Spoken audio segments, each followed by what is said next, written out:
Do, do, do, do, do, do, do. Yay, Arthurian! We are 12 live. o'clock. It's 3 o'clock. Yeah, somewhere. it's It's 9 o'clock. yes, exactly. What's going on, everybody?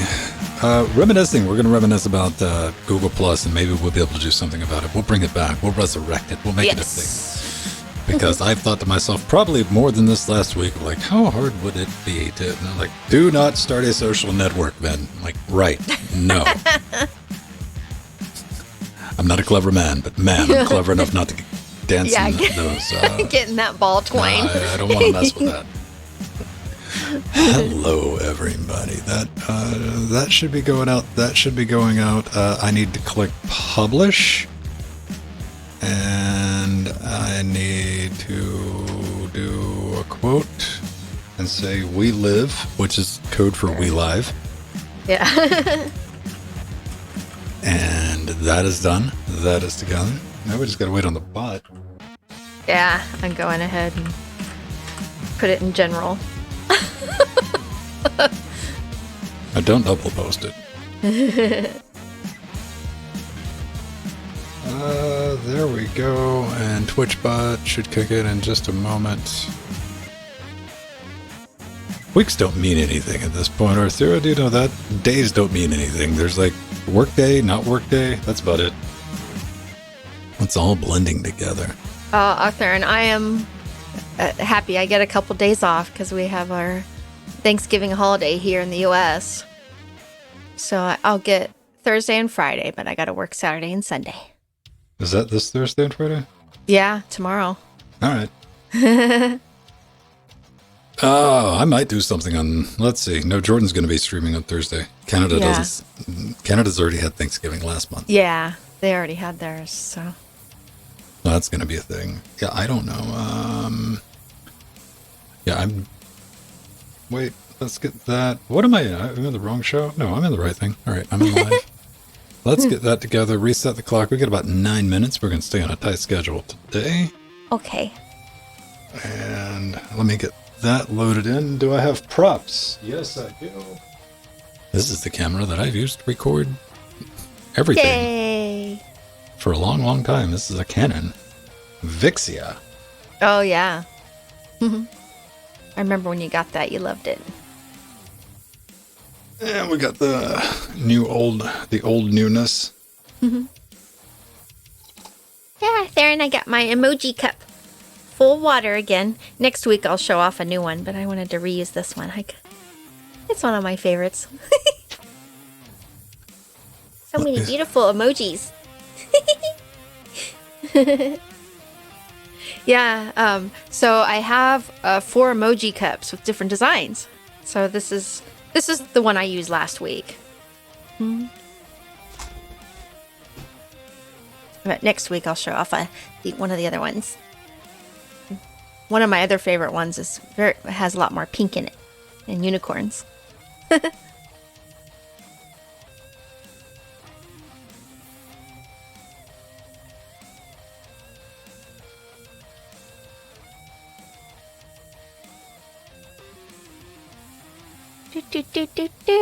So, what are you up to, Arthurian?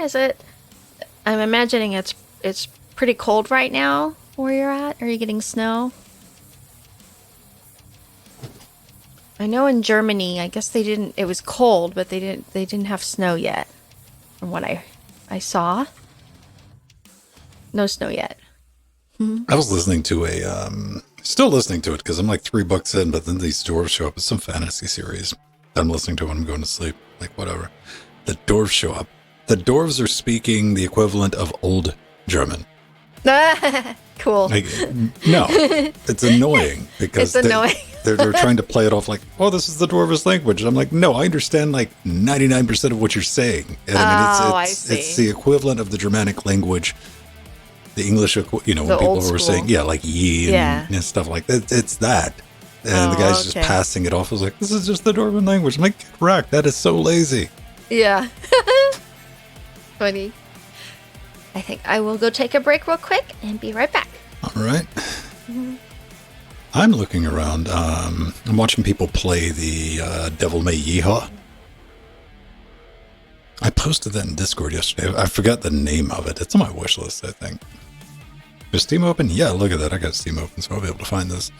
Oh, speaking of Steam, what do they call it? Proton Next. So now we have Proton Release Candidate, Proton Experimental Bleeding Edge, and now we have Proton X. So 1, 2, 3, 4. We have 5 versions of Proton. That I'm going to be talking about that on Saturday because I'm like, I don't know if we really want to go that direction. Evil West. That is, Devil May Cry. Yeehaw. Devil May Yeehaw. I'm looking at that. That looks kind of fun. I was watching Jeff Gerling, I think, play it. Well, the problem with having too many protons is we get the one thing Valve got right.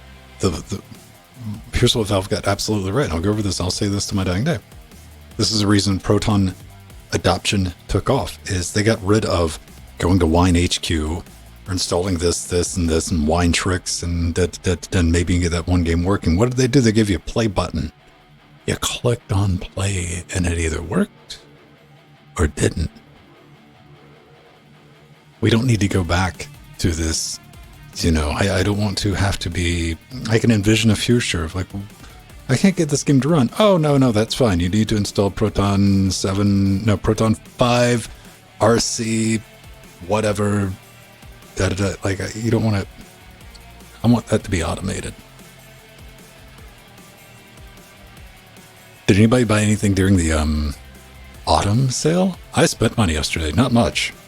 I bought more than I planned on, though, because I was sorting on the Steam DB. I'm like, hey, what's on sale? Sort by 90% off, because I didn't really plan on buying anything. I was like, hey, as I go back to my library, Unravel was like $1. I'm like, I wanted to play that. That's like the little yarn critter. I remember seeing that years and years ago.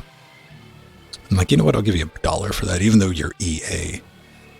And I went to the web zone, picked the pages like, get the Unraveled bundle, get both games for $2, to which, sorry, I didn't know there was a second one, but sure, EA. So, frivolous spending of $2, and I go to set this up. I'm like, all right, let me just check out the first one. The first one doesn't launch. Head over to Proton DB, read it. It's like, it launches sometimes, if you squint, maybe it'll launch. And it immediately went past my give an F a meter. I'm like, all right, let's try the second one. The second one didn't launch. Today there was the update to Proton Next. Right? Proton Next. And they made it work. Which it does occasionally when you click play. But there's no controller support for a 2D puzzle platformer, which...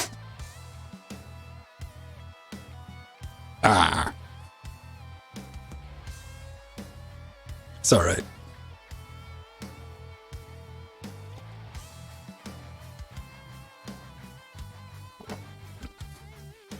Serious M4.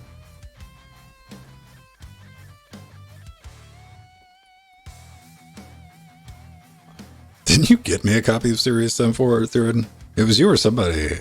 I don't remember. It might have been Michael. Somebody inflicted that on me. Steam DB sales. Let's take a look and see what the sales are. You got it for Jordan? Alright.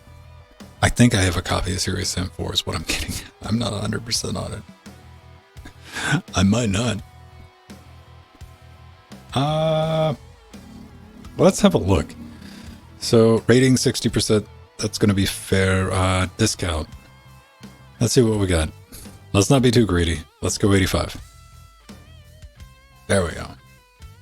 Let's check out 85. And let's give that a filtery search. Black Desert? Oh, MMORPG. Boo. Oh, you can play as the Ginger Jedi. I got pretty far in that game. Here's the Unravel. $1.99. By the way, you can get Serious M3, Shadow Warrior 2. I have all these. I'm not logged into my Steam account. I don't care about Ukulele. Already have all the Half-Life. Have the Postal stuff. Left 4 Dead. I haven't seen anything. Dark Extensions. This is one of the downsides of reviewing games. I genuinely think I have every single one of these so far. I don't have but I don't really want Dragon Ball Fighter. Tiny and Big is an excellent game from back in the day. Black Pants Studio, that's a little bit of oh man, The Witcher, right? We gotta talk about that. Looks like I played 0.3 hours. Yeah, that's true. Yeah, Black Pants Studio, when I first was like, hey, let's get some games captured and see what this likes gaming, let's try to show it off a little bit. And Black Pants Studio was the first game developer, game publisher, because they self-published at the time, that came to me and said, hey, we're working on this game. It's going to have a Linux port. Here's an early copy of it. We'd like you to, like, till this day, anything Black Pants Studios do, like, they got my back 100%. And that's a valuable life lesson right there. Because I was nobody. I was like, whatever. Internet didn't know who Old Man Vin was. And, yeah, they just were cool. Like, they have, like, that long-term, 12 years later, like, if you guys need anything, I'll help you out. But, let's take a look at, well, I'm not going to watch it, but did you see the Witcher 3 Enhanced Edition trailer? I posted that in our Discord. Yeah, I saw that. I watched it. And the entire time I was watching it, when I got to it, I'm like, that just looks like the PC version. Because it does. It does, yeah. It's an upgrade, I'm sure, to the PlayStation 4 and the Xbox One SX Tricky, whatever it was. And I know it's a free update, even for PC, but that just looks like the PC version. I mean, unless I'm completely wrong, it's been a minute since I played Witcher 3, but that didn't... I was expecting more chill. Yeah. Maybe we'll get an update for the Switch version, right? Still a better love story than the new Pokemon game on Switch. Here's what confuses me. This is where you have like a thorough addiction. Like when you're not even defending something anymore. Is the latest Pokemon games, they've been glitched out horribly. The new one is. It was very ambitious, poorly polished. Yeah. It's got horrible glitches, horrible performance, and all that. Yeah. And the internet's having a field day posting the glitches, and they are hilarious, even though I don't really understand what, I have to get like the context to it because I don't really know much about the Pokemons. But just seeing some of the game glitches has been very, very entertaining. People, despite this, I've seen more than one person come and say, oh, it's completely broken. It's busted. I got 100 hours in it. Yeah. Like they're not even trying to defend it. They're not even going, well, they were rushed and we got to look around. We can forgive this. And they're like, no, it's completely broken, but I gotta get my fix. I gotta have my Pokemon. So I'm just playing it, dealing with it. Yeah. Because they're the hardcore addicts. And you talk about hardcore addicts, even Jordan's like, I'm going to hold off buying this thing, man. Oh, yeah, that's right. Yeah, I don't blame him. Jordan is usually day one Pokemon. Yeah. He even streams it sometimes. Mm-hmm. Hi, Brother Jellybean. And hi, Steve Husband. I see you there. Is that one out? Is that one out? Where am I going to start? Oh, right. We got to go here. That. I got a bunch of tabs open. Yeah. There's that. How big can I make that? I can make that all right. That'll be, yeah, we'll do that. Cool. I think we're about ready. I'm sure I'm forgetting something. Man, I know. Mm-hmm. Lithium proprietary, if you have a proprietary camera battery of any sort, they just don't last, man. Like, you might get a year out of them before you get like that. Oh yeah, it'll run fine for 20 minutes and it goes to zero. Hmm.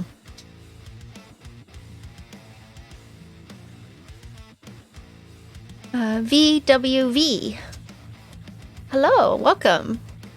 I think you missed some W's in there, Joe. Yeah, well. Fun game. I love your name. It's great. Someone just clip that out. We'll make a gif of it. Yeah. So he picked up a Tascam 16X08 yesterday. Nice, because of Ven. That's the point of breaking this out. Yeah, I mean, if you go looking around for like audio stuff, if it's on Linux, I mean, there's two people doing it in the English language, me and UNCUT. That's it. You're stuck with us. I'd love more people to start doing it, but yeah, the 1608 is still very excited about like how much it packs in for the price because they're relatively inexpensive, and yeah, if you don't need that many inputs, it still looks cool on a desk as big as it is, right? Yeah, guess so, huh? And it works on Linux out of the box. Plug it in, you're done. That's my favorite type of driver install. That was I'm going to be talking about the Sony camera hack I did, and it was kind of entertaining looking at how you have to do it on Windows because there's like some special USB drivers you have to download if you want to get like basic ADB working. Oh boy. How do you do this on Linux? You just plug it in. I'll telnet. Which surprisingly, what distro was it I was checking? It didn't ship with Telnet. Was it Arch? Or it might have been Fedora that doesn't ship with Telnet.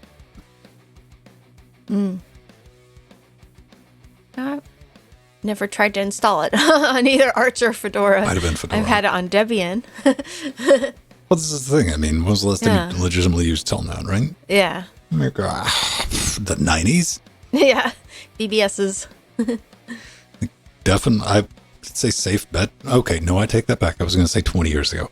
How about like 19 or 18 years ago? The last time I knowingly used Telnet, to tell you how long ago it was, I was, ironically enough, funnily, I was hacking a Gen 1 TiVo, Jill.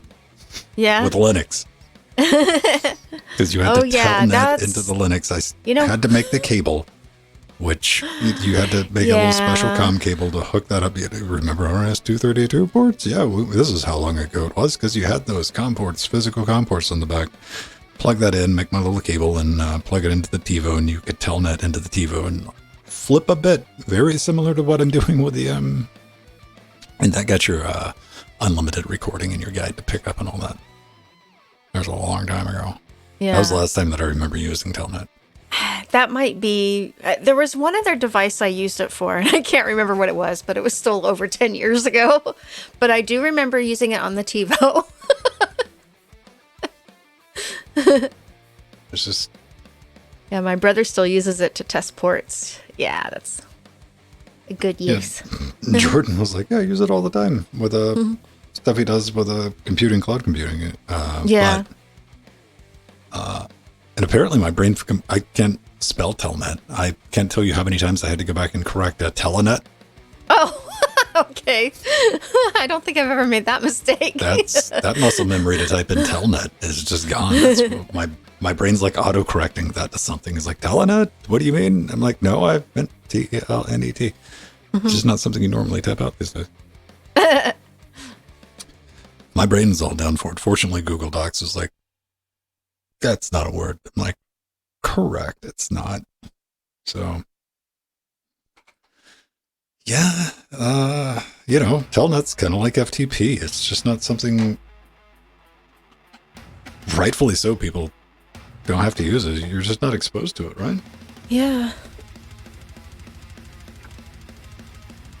I don't know. Has Firefox? I know Chrome's removed FTP support a while ago. Yeah, Firefox had talked about it. I think they did. I have to check that. Yeah, I believe Firefox did. But when was the last time you had to go to an FTP site in your browser?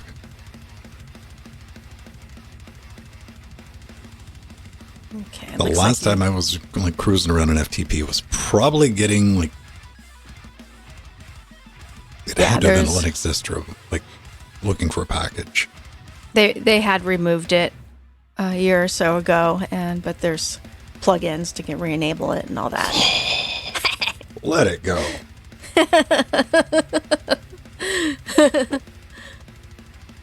Now I SFTP all the time.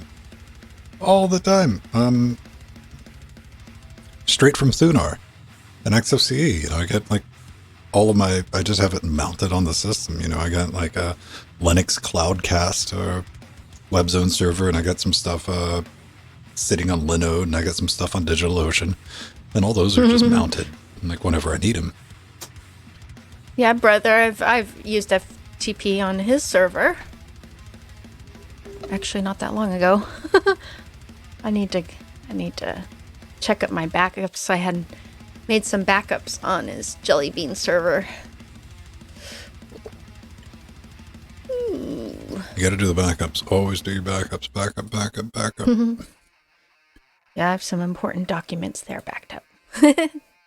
Back up your unimportant documents too, because one day an unimportant document can easily become a very important document. Everyone. I make 3 backups of everything, so. Nautilus. And even on FileZilla is like one of those classic. Yeah. I used FileZilla just out of habit for the longest time until the FileZilla started pushing malware in their downloader, and the developer of FileZilla came out and defended it. He was like, "No, this is a good thing. It's intention. Like, out, done. I'll just use." That's when I just started using Thunar for everything, because I don't. That's way overpowered for my needs. I don't spend a lot of time in FTP or SFTP.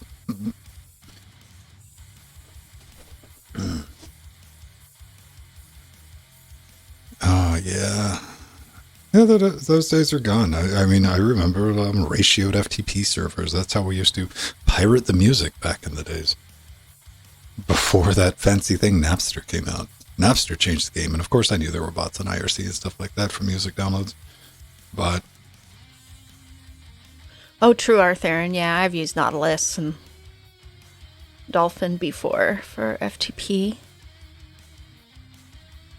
Oh, that's the thing. Like, is that a functionality that's built into whatever the Windows client is? I don't know what the Windows file manager is called. Is it just Explorer or File? Explorer. I call it Exploder.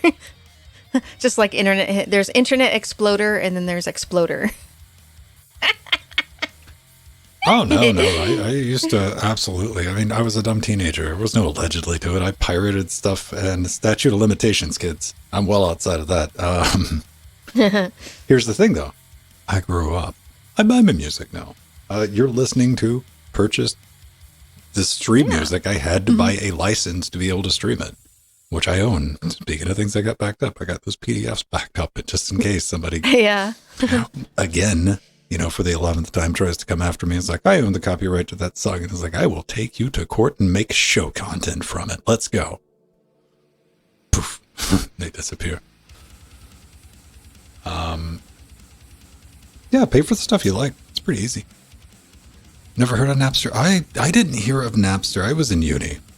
First year, maybe second year. And Napster was to the point where somebody had hacked up a command line client that worked on Linux. Yeah. And it's hard to explain to a modern audience, because you genuinely, if you wanted to get a song, you were dealing with like these horrible like where sites, and it was more of a novelty too, because nobody had CD burners back then, because those things were crazy expensive, and they didn't, they were all scuzzy. We didn't even get like our first. That's another story for a different time. So like downloading the music was very localized. You could download it on your dial-up connection and listen to it with your craptastic Altec Lansing speakers if you had the fancy ones.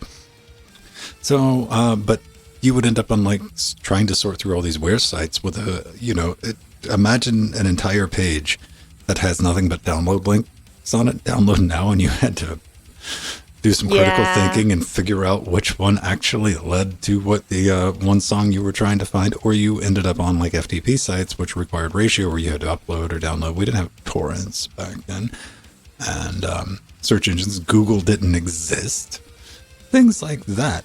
But when Napster came out and the ability to just launch a program, there was no GUI for it on Linux back in the day, but being able to launch a program, type the name of a song in and get results back.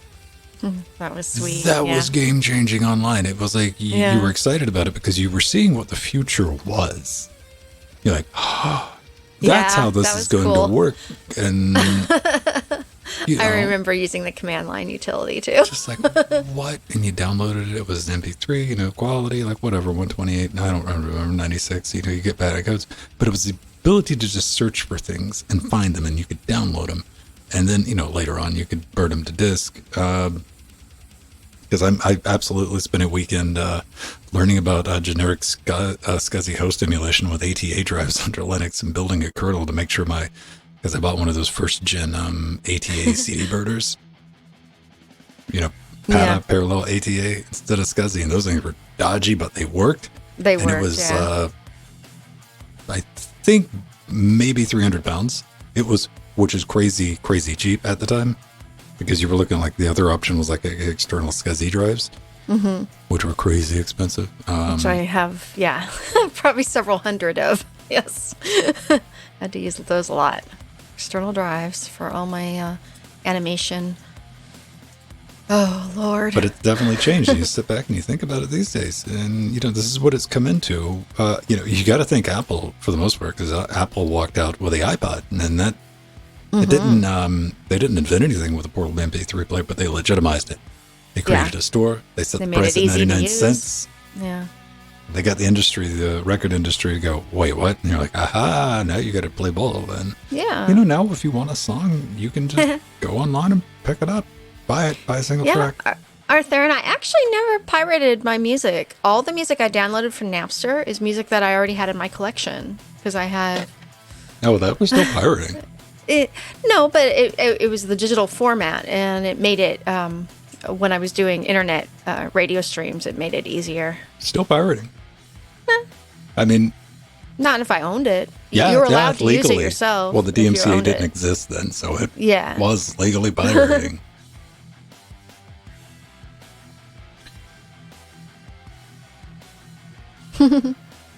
Well, there was no rules back then, and nobody was going to come after you.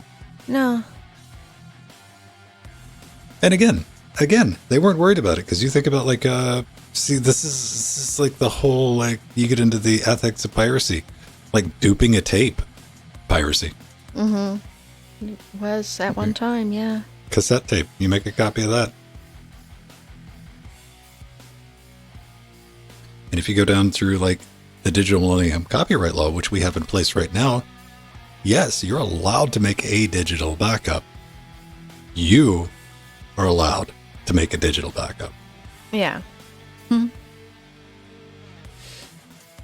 Which means that you can rip your own music, rip your own CDs and stuff like that, and they can't come after you. And people getting, you can't use they're like, but I already own that. And I'm like, no, don't work like that. Yeah, technically, I still was allowed to do it because I had an ASCAP and BMI license at the radio station. So we were, I used to rip my records and cassette tapes, and then we'd make a playlist, and we were allowed to do that because we had the software and everything. Ripping your own stuff, yeah. Yeah. That's not, that's what. Yeah. I mean, you get into trouble when you start distributing it. Yeah, that's a different story. I never distributed anything. In fact, I would buy CDs and for people so they'd have the music. So, well, basically, we've watched didn't just the make them a industry copy. change tactics with, because they were initially trying to come after individuals, which they did successfully a couple of times. People downloading music and films and stuff like that, and now the industry goes after ISPs. That's the current tactic. True. But at the end of the day, just buy your stuff. Don't worry about it. I don't have time. It's the money convenience thing. This is why Steam, Valve, you play video games. This is why it is so wildly successful. It's good service, decent prices, and it's convenient. I don't have to worry about it. The idea of pirating a video game, first of all, on Linux, Pirated Linux games? Come on, Yeah. what? Yeah. That's always made my roll my eyes, because that was a legit. People really tried to roll that, and it was like, well, why won't you release a game on Linux? And it wasn't like we don't have the technical competence in order to be able to do that. They're like, well, piracy, and I'm like, where is this mythical store of pirated Linux games? Because at the time there were about 12 commercial Linux games. I'm like, get out of here with that excuse. But Valve's just made it easy. Digital distribution. There was a time growing up, I've had that argument with somebody who's like, why would you ever buy something online? You don't get the box, you don't get the disc. Like, that's silly. You have to download it. That's ridiculous. It'll take forever. And what are you doing? It's normalized now. If you're going to buy a game, where are you going to go? Yeah. You go to GOG. That's fine. You can use Epic. I don't judge. But you do it digitally. Like, it's a very niche thing to want, the box and physical copies and all that. And even if you get that, a lot of times you just get the box now. You don't even get a physical copy of anything. It'll have like a code in it, right? Like, here, go punch that in. And here's the box that you can put on your shelf behind you.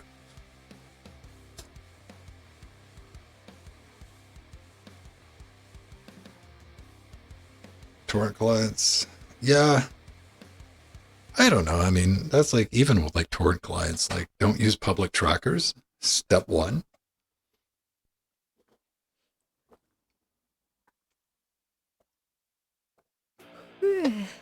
Imagine if we still had to install everything. Think about it. How many DVDs? Oh gosh. Or Blu-rays? Yeah. You'd probably have to do with Blu-rays right now for standard game size. Clocking in like a AAA game is going to be 7,500 plus gigs. No, let's just download.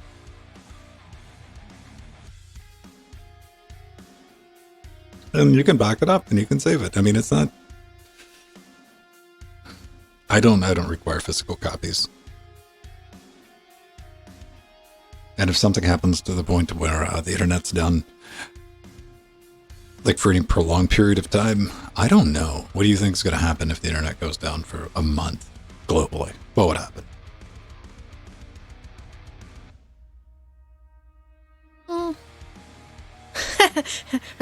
I would just play things from my computer locally. I could deal with it. How would you buy anything? Oh, well, I have so much stuff, and I can stay entertained. I'm talking about food and water. Yeah. I'll walk to the store. You can use cash? Yeah.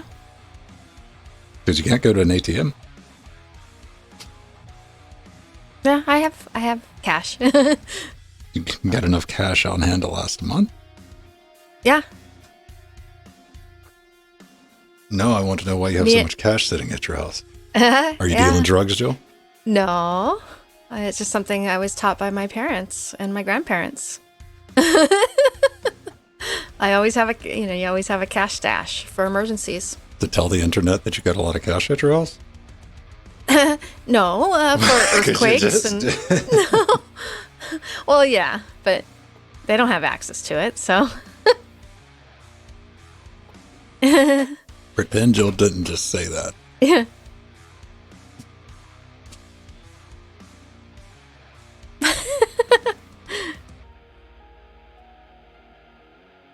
Time to rob Jill's house.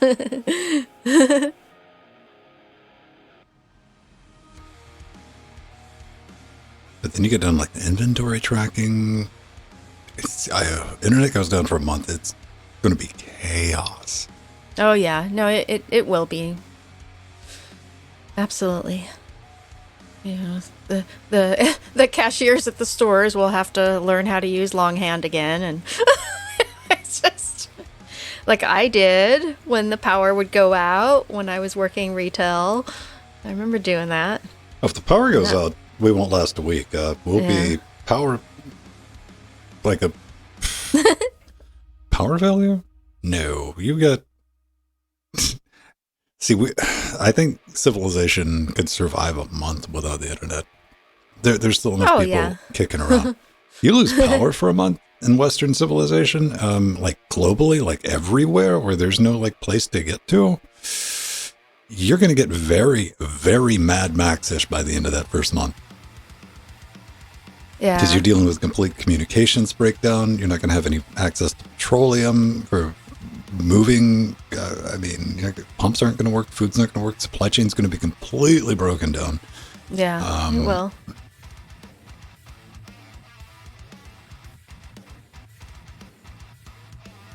Are you trying to say it's pumped over mountains? Yeah.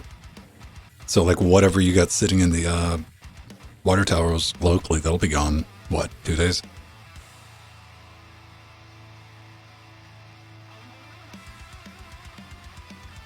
I wouldn't want to see that. I wouldn't want to see that. I don't want to be around if the power's going to go up for a month. I think the smart play to do in that, it's like walk out into the woods and see if you can make it and come back when the power comes back on. Yeah. Well, me personally, I mean, I've lived in a third world country, and, you know, my brother's in chat too, and we sometimes would be there 4 or 5 months without power. We, you know, had a generator. My dad built a well. I mean, I have lived without the necessities with no problems, and I know I could do it if I had to. I'm not worried about it. And the problem is like, if you're in a situation like that, you know, you have all the acuities and everything prepared. Yeah.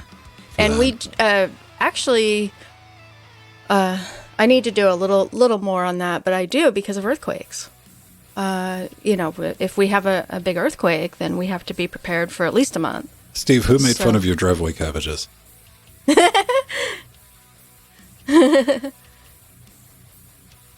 Oh yeah, all of your food stores are gone. Yeah, all the food. That's why you have lots of, I have tons of canned food and supplies. Actually, me and Steve husband have to resupply.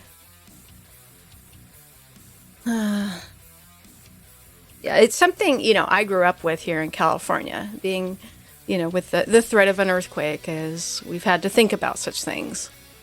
And there have been times we've had to rely on it. So, Steve, MREs are an interesting option, but the you get more bang for your buck. I was like researching MREs, like looking into them, and they're crazy expensive, like right now. But there's the NATO food package that they have. Very reasonably. I was going to order some just to see what they tasted like, but never get around to it. Like dried food stores, see, I don't have any false pretenses, because immediately, if you're like without power, like by week 3, guess what? You're not going to be dealing with what you have. You're going to be dealing with the people who had nothing and they're out resource collecting.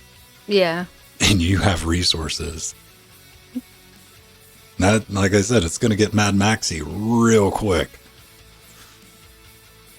No, it would, because people don't take the necessary precautions sometimes for emergencies and that kind of thing. I need to get more. We always, Steve and I always have a pallet of water around. So that's something else. You got to make sure to have a water. We used to have those huge, like 50-gallon water things for earthquakes, but we hadn't used them in a while, so we just kind of got rid of them. That makes sense if you got a family to feed. Oh, yeah. Like, I won't fault anybody for having a couple of those. Yeah, yummy. Actually, it's probably really good, too.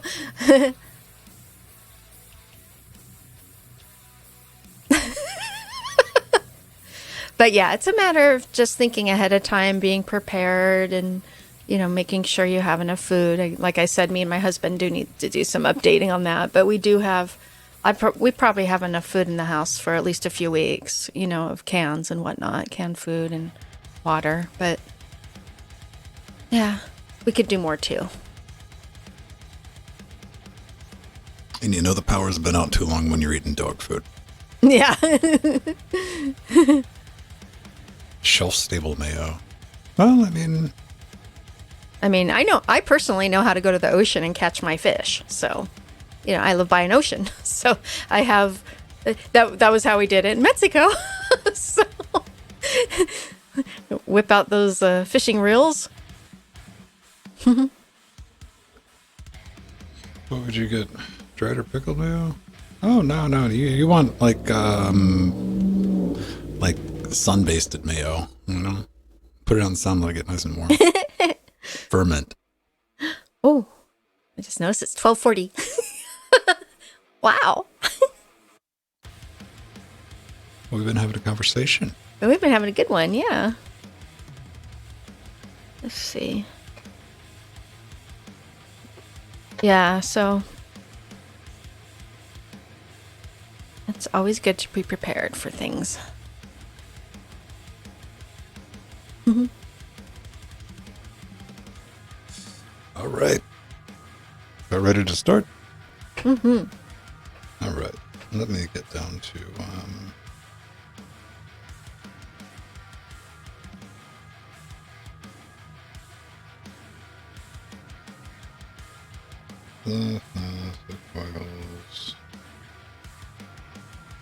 it's in here somewhere. There it is. All right. There we go. Ladies and gentlemen, prepare at least 1 month in advance. Yes. I'm going to get ready for a show. Let's get that recording. All right.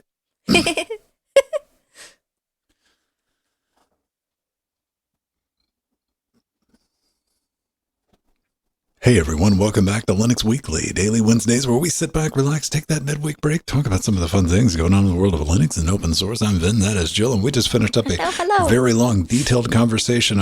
We went through the history of like digital downloads, and we ended up preparing for a 1 month power outage apocalypse. and Mad Max going down, because that's what we do in the pre-show. If you want access to that podcast format and video format, join us patreon.com/Linux Gamecast. It'll be there this afternoon. But what do we got going on this week? We got a pretty chunky show, but we're going to try to get in and out. What have you been up to, Julie? Anything new? Oh boy. So I was excited last Friday when we played Trackmania 2 Stadium, our points match stream. I came in third place. I was so proud of myself. Excited too. You got robbed. You almost came in second. Yeah. Woohoo! I'm getting better. No. That's not how the kids play these days, Jill. You're supposed to try something. Yeah. If you're not immediately good at it, you quit. No, I don't do that. I keep at it. And actually, Thanksgiving is tomorrow here in the United States. So everyone have a great long holiday weekend. Woohoo! Yay! Of Trackmania, yeah, I was like, all right, that's what we got. I think our resident Canadian Jordan's going to be streaming some Borderlands 3 if you want to join in with him. He'll be doing that at 7:30 tomorrow afternoon. Speaking of the Trackmania thing, I set that up. If you're in our Discord, you'll see that. We now, if you want, because it was like linuxgamecast.com, I created a page for a server, just to let people get a taste of it. Like, hey, this is what you need to do to log in and all that. Now you can get to that page just by typing in filthy.linuxgamecast.com. That'll get everything you need. The main reason I made that is so I could put it on the server description on the server browser in game. So people didn't have to type in like linuxgamecast.com / like filthy -casual and all that. So all of that is put together, but kind of excited. A couple of things that went on since last week. I'm waiting to see what is going to show up in the mail because I'm pretty sure I'm not going to get what I ordered.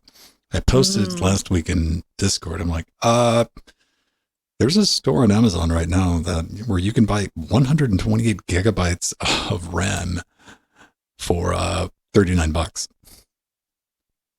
So, well, I mean, it's 64 gigs. I bought 2, of course. And I'm like, there's no way this is going to get canceled. But you got to try it, right? Because you never know. Like, maybe it's going to show up, maybe not. And it's been shipped. Been shipped. Yay, then. I don't think that, because I saw Ayrton Etane. Ertane, I think. Ordered the same thing, like 64 gigs or 32. Everything was just priced at 39 in the store.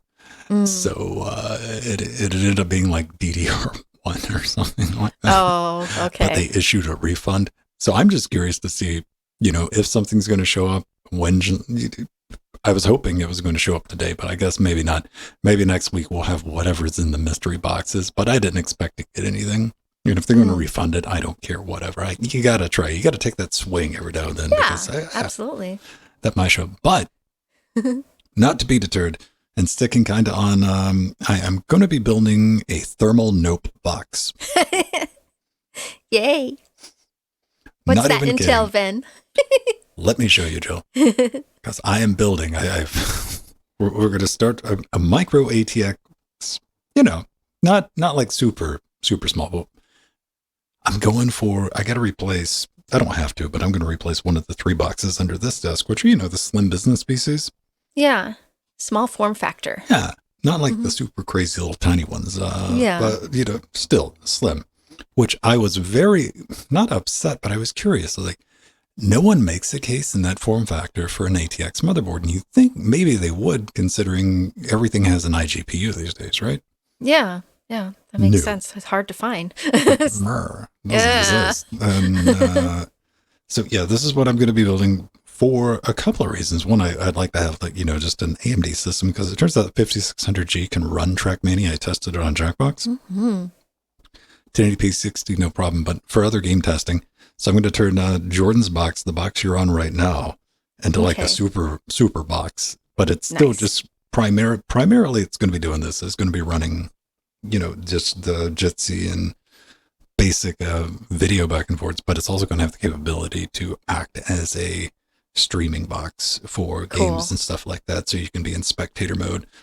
Because as entertaining as it is to watch me drive around in my little pink Trackmania car with kittens all over it, I want it to just be able to rotate through everybody, but I also want to play. So I am always juggling, like I'll do a lap, then I'll put it on spectator mode so everybody else gets a turn on the stream in front of the camera. And so that way I'll just be able to set it on spectator and we can just go at it. But nice, Finn. Head over to Linux Gamecast. There's a link to our wish zone so you can judge me for what I've picked. I'm going for InWin. Yeah, those are good cases. Yeah. It's InWin. And then this comes with a power supply too, because you can use one of those dumb little SF. It does. Okay. Yeah, right. Yeah. And I'm like, well, that comes with a power supply. That's good. Okay. I'm sticking. I know some people are going to have a problem with my Corsair, but you know what? I've never had a problem with this Corsair Vengeance RAM. Corsair's I got fine. it in Threadripper. I got it in Jackbox. I've just been using it. It's cheap. Buy one of these if you don't have one for yourself. The Ryzen 5 5600G is an incredible value. Yeah, and they just recently came way down in price. $120 is really good. Like, why not? And I'm sticking with MSI for the motherboard because I'm just waiting. And, B550. I was thinking about like this Asus business version, but it had some bad reviews and it was like $98. So $119. And probably the only expensive thing I'm going to have on this is the Noctua low profile cooler, which is like $60, which is more than I would, but it's got to be quiet because it's in here. Yeah, absolutely. Yeah. Mm-hmm. So it'll be interesting. I think once I get all those parts together, that's like one of the rare things I don't get a chance to do, be able to stream putting that thing together. That'll be so much fun. We can just do an afternoon of people very, very loudly telling me I'm doing something wrong. It'll be awesome. Yeah. That's always going to happen. You need to do it like that. You need to why do you have mayonnaise out? I'm like, stay tuned. That'll be entertaining. Something we can do is like just a streaming event. Because I like watching people like put together PCs myself. I never get a chance to do it because the PCs I'm always working on are the ones like critical to make this work. Yeah. I'm like, boo, I can't figure out a way to do that. So it'll be fun to have that together. And I look forward to having a super hard. And the way I'm justifying this is, that's kind of cheap. I thought it was going to be a little more expensive to build because I want to do some benchmarks on the 5600G once I have it just together. Yeah. Because that's like less than $500 for something that can play some games under Linux too. Yeah, absolutely. AAA titles too, just lower settings, but it plays them. 1080p. We'll have to take a look. Mm-hmm. One last thing. Last week we talked about the Pulse browser, which is like the stripped down version of Firefox, being all sleek, being all nice and sexy. And of course, me being me, Mr. Negative, I think I'm an incredibly positive person. Yeah. However, he didn't like the sidebar. I'm not a cheerleader. If I see a problem with something, I'm like, because I value constructive criticism and positive feedback. I'm like, tell me if something's wrong. And I said, you know what? This is a pretty neat project. It's great. It's stripped down and reminds me of, like Chrome being stripped down, and opened it up. And there was that dumb little sidebar like they have in Vivaldi. I'm like, why would you ever put that there? The developer wrote back and he's like, hey, Pulse Dev sidebar can be disabled via About Preferences. Or you can go to General About Preferences, show sidebar tabs. I will look into making it easier to disable as part of the setup. Thanks for the feedback. Oh, that's so nice. Yeah. You're welcome. So, yeah. What else? I think that's it. We'll be back playing Trackmania Friday. Friday, yeah. Did you run into any maps? I know. I'm sorry, but you got to deal with this because we play Trackmania on Tuesday, and this is our first chance to really talk about it. Yeah, there was just one map that I was embarrassed that I didn't make it through the 2 5-minute periods, but I see the goal at the end, and I know how to get there. Right? Yeah, I'll get there. The most frustrating of all maps. Yeah. We have a good time with that. Now, let's get into the show proper, because I ran across something earlier this week that it hit me right in the feels. It Sweet. did. Google Plus theme for Mastodon. Yay! I was like, that's novel. Chromeunbox.com. All the links will be in the show note. It's like, oh, that's cute, whatever. And I just really went through a lot. This really messed with my emotion because I had to go check it out. There's a GitHub project, cuckoo.plus. And, Google Plus, third-party website client from Mastodon. Not a big deal. Like, whatever, I'm not going to do NPM anything, but they had a demo up. So we went from, this is our Mastodon right now. This is mass.linuxgamecast.com. It looks like that. I'm like, okay, I kind of know how to use it and all that. It went from that to looking like this. Sweet. It gives me nerd chills then. And it works. It works. I can give that a +1 and it does its things. And you can leave comments and it just hit me back. Hi, Frank. Frank's always showing up on shows. Really threw me sideways because this was a project that started back in 2019 when they were closing down Google Plus, and that was the year that Google's like, you guys are having way too much fun on the social network, so we need to get rid of it. I'm like, Google, why would you do that? Like, well, we just got to kill it. Reasons? Nah, not really. Bye. And the developer decided that what makes this so cruel is this is a functioning proof of concept project that has been put together. Mm-hmm. And it's not just, lips on a pig stick. You can see where this could go. I'm like, bring this absolutely. back. Bring this back. I know, bring this back. And that's the reason I'm bringing it up, because this is kind of a dead project. After I looked into it, even the guy who developed it, he's not even on the Fediverse or whatever we're calling the Mastodon this week. I just wanted to get some eyes on it, because even Strider saw it. And Strider's like, wait a minute, maybe I can do something with this. Mm-hmm. You know what? I'll use Mastodon more if you can make it work like Google Plus did. I don't understand.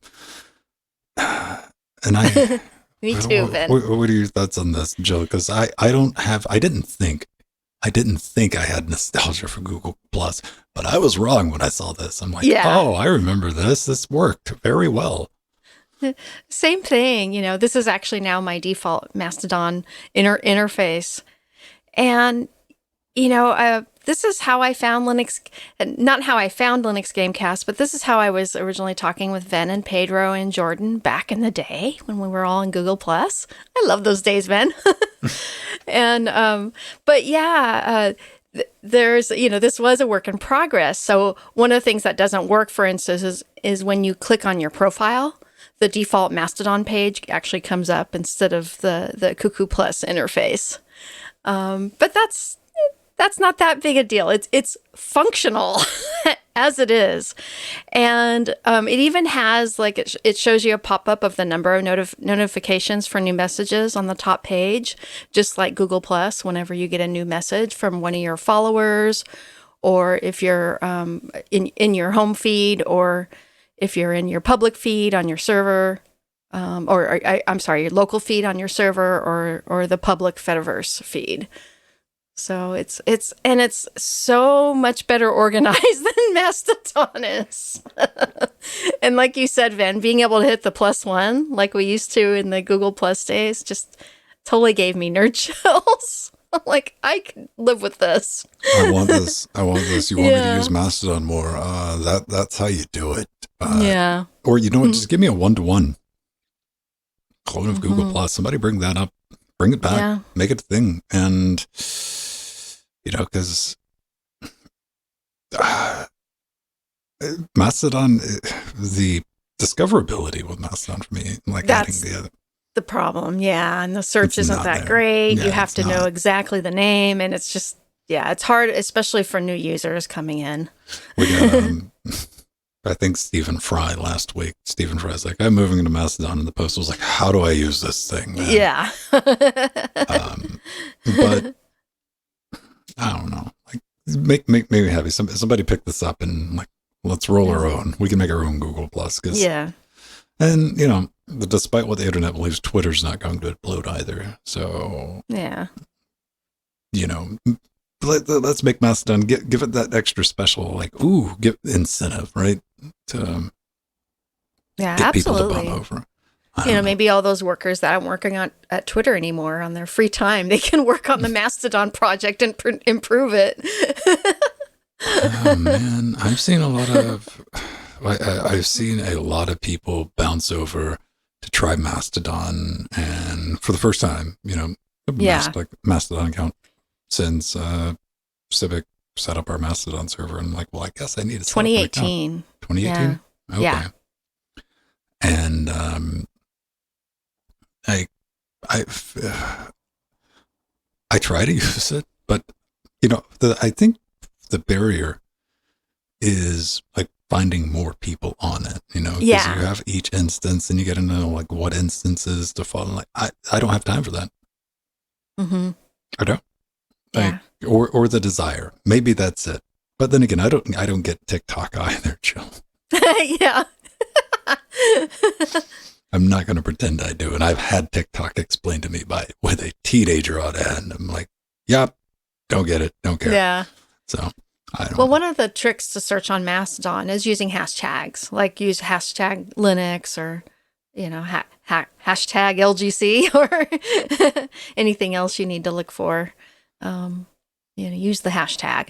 And then you got like trending hashtags and stuff like that, which requires manual intervention, because I get an email. It's like, this hashtag is trending on your Mastodon instance. Would you like to approve it? And I'm like, yes. And I've looked for ways to automate that. Yeah. Still got to deal with it from time to time. So yeah. You know what? I'll continue using Mastodon. I'll continue using Twitter. But I mean, we've seen the life and death. We've been around long enough to where we've seen like social media sites come and go, like whatever. I don't know. Just give me that G plus thing. MPV, Jill. Yeah. So this is really cool. There's a new version of, honestly, one of my favorite media players on Linux, MPV.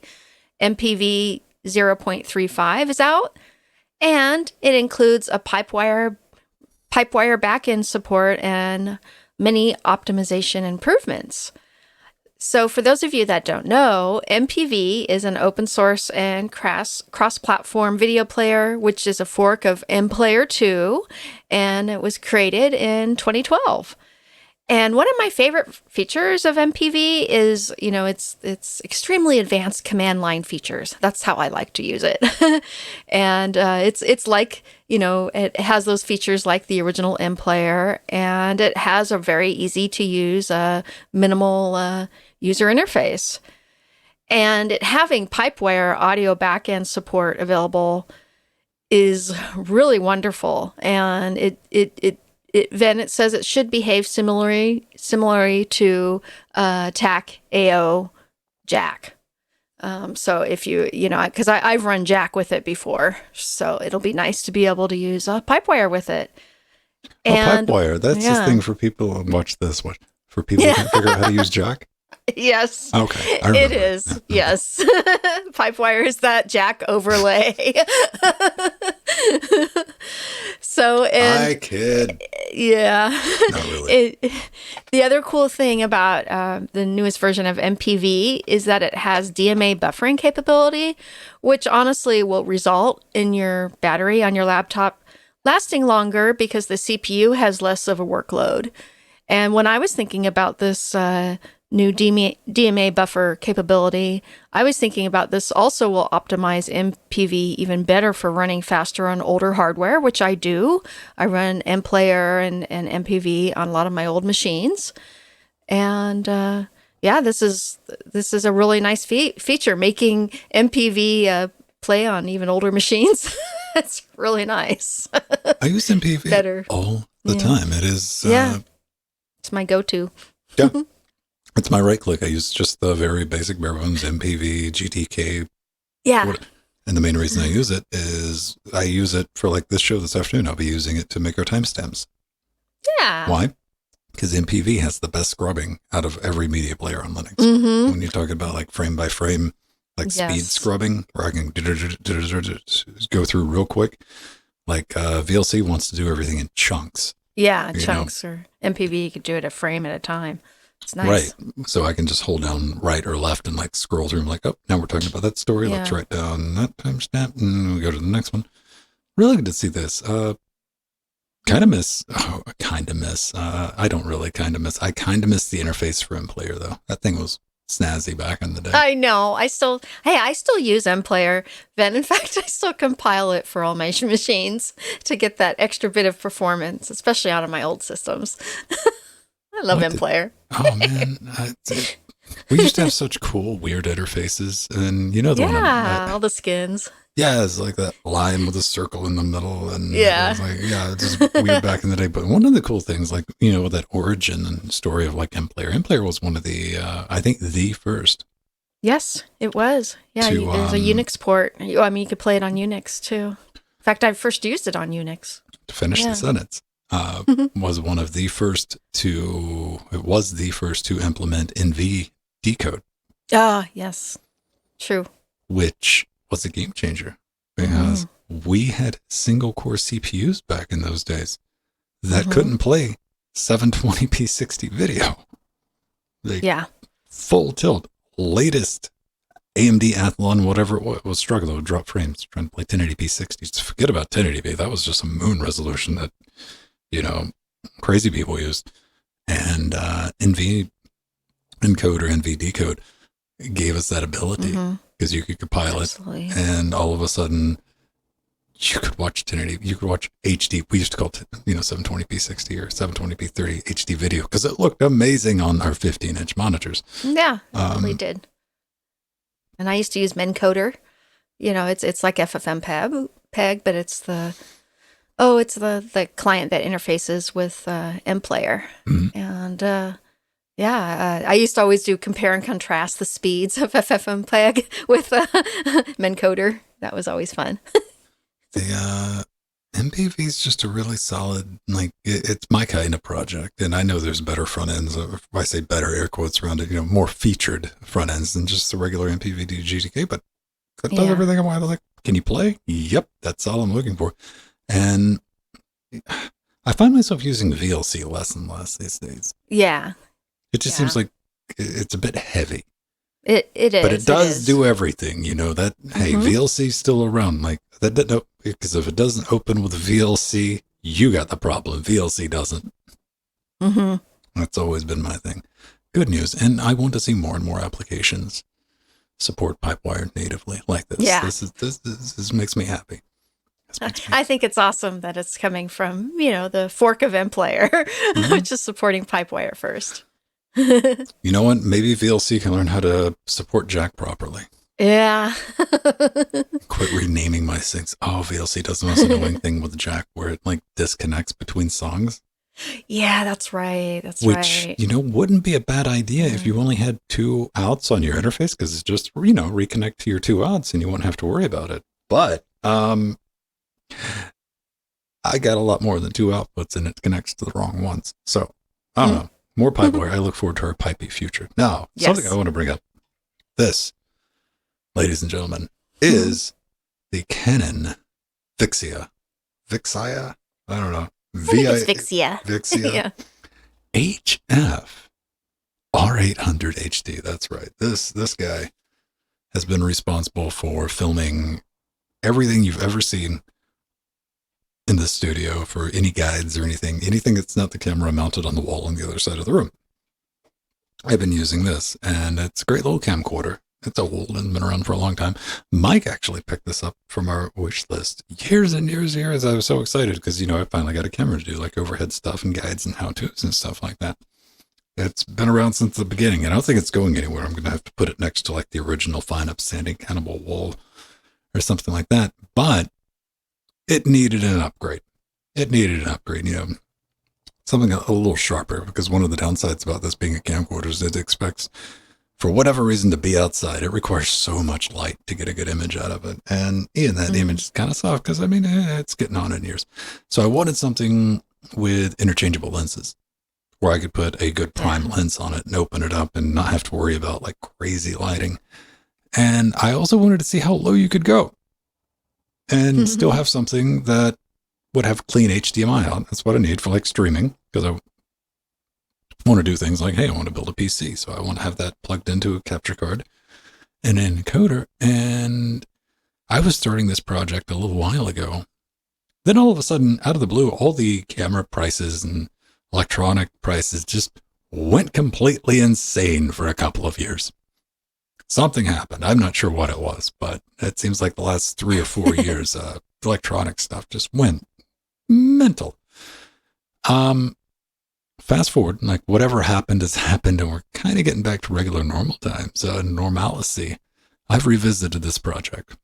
Now, I've said for a long time, years now, like the go-to, if you want like a good dual purpose, streaming camera that you can do recordings with or anything like that, you're going to get like a Sony A6000, which is a decent piece of kit. It's an excellent budget camera, but people still want too much for an A6000. And we're talking about cameras from like 2014 here too. So, 8-year-old camera. I was thinking, all right, A6000, that's going to be a Sony E mount. Maybe I can get the Sony A5100. I was like, maybe that's a good idea. And I looked at that, and, they're not bad. You can get a Sony A5100 for around like $300 these days. But what got my attention is when I was looking for the A5100, I ran across the A5000. I'm like, I didn't even know they released all these cameras at the same time. The 5000, 5100, 6000 all came out the same year. And I saw the 5000s, which is this guy here. This is Sony A5000. Why is this one so much cheaper? Because people were selling these things for like $75, $100, $150. Joe bought one for $150 this week after watching what I'm about to talk about. And we're not talking about like $150 for just the body. No. People like they're selling these $150 with the lens, nice, and everything else. It's got the flip out LCD on the back and everything else that you would expect. 20 megapixel camera, all of this. And I'm like, well, what's the catch? It's got HDMI out on it. I can plug that in. Does it do like 480i or something? I was like, no, it does 1080p 60 over HDMI out. I'm like, why is this so? So I start digging around and I find out why it's so cheap. I find out why no one, especially why it was so cheap during the pandemic, was when you plug a capture card into it, when you plug it into a capture card, the HDMI has an overlay on the OSD that you can't disable. Yeah. Until now, ladies and gentlemen. Woohoo! I am not a fan of artificial software limitations. So we're just going to take this out. Sony put this on this camera for no other reason than to make sure that you bought the A5100 or the 6000. That's it. That's the only reason this has that forced overlay on it. Show you how to flip a bit in the firmware using Telnet over the camera's built-in Wi-Fi. It is the most hacky thing I've done in recent memory. I've even included a list to a 90s hacker music Spotify playlist for your enjoyment. But it's going to get rid of the OSD. And we're genuinely just going to Telnet into this guy, log in, and we're going to change a 0 to a 1 or a 1 to a 0, however you want to look at it. And look at that, because we're going to load, these cameras all run a version of Android, Sony's version of whatever they got hacked up. Yeah. We're going to side load an APK on it to enable Telnet to get the Wi-Fi, log into it, and it's done. Look at that. There's Frank. There's the before and after. So it gets rid of everything at the bottom, and you get a nice 1080p 60 signal out of your camera. It is, this kind of stuff makes me so happy to do. Because if you're looking for something, these things are just dirt cheap. And the biggest difference between an A5100 and like an A6000, biggest difference, $300. That's the biggest difference when you're looking at it. But look at all these things, 185, 190, 225 for live streaming. Now, there are advantages to getting an A5100 or an A6000. And again, they have the new S series from Sony, which is like their current gen stuff, which isn't bad at all. But again, this is like, you can get these for like 75 to $100. It only records 1080i. So if you were buying one to record video on a camera. Yeah, or 4K. No. Yeah. Or 4K. Yeah. Yeah. But if you're looking for a 1080p streaming camera for a streaming setup, even if you just wanted to use it like for a webcam, this thing annihilates any USB webcam on the market. But it's got the interchangeable lenses.